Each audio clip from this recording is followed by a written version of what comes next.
Reuters.com. Global warming extremists try to silence science again. Climate change. Global warming advocates like to pretend they are open-minded, all about science.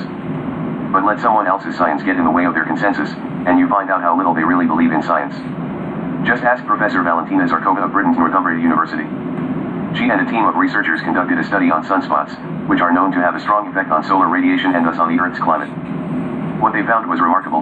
Solar activity, based on models that closely fit past trends, looks to be headed for a sharp downward turn. Indeed, activity could decline to levels not seen since the so-called Little Ice Age, an unusually cold period that stretched across the northern hemisphere and lasted from roughly 1650 to 1850. As such, a study of this kind, you might think, would be incredibly important.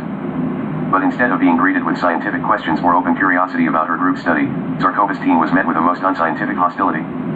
Some of them were welcoming and discussing, she said in an interview with the Global Warming Policy Forum. But some of them were quite, I would say, pushy. And some went well beyond just pushy. They were trying to actually silence us, said Zarkova. Some of them contacted the Royal Astronomical Society, demanding, behind our back, that they withdraw our news release.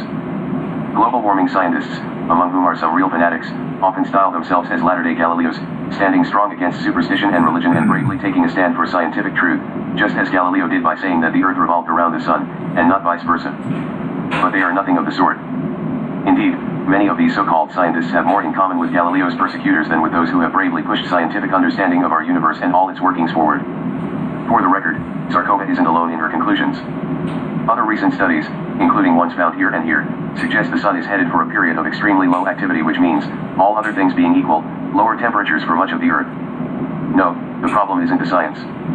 The problem is such research is an uncomfortable impediment of the global warming complex's unholy alliance of green interest groups, clueless movie stars, bought and paid for scientists, big government politicians, and even some major corporations that see new global warming regulations as an easy way to crush their smaller competitors.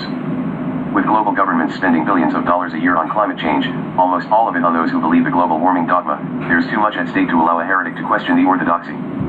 That's why Zarkova and others are greeted with unscientific hostility. Anyone who thinks this type of behavior is science is wrong. It's not even right to call it religion, as some have, using that term as a pejorative. In fact, truly religious people actually question their faith. Only global warming's legions of true believers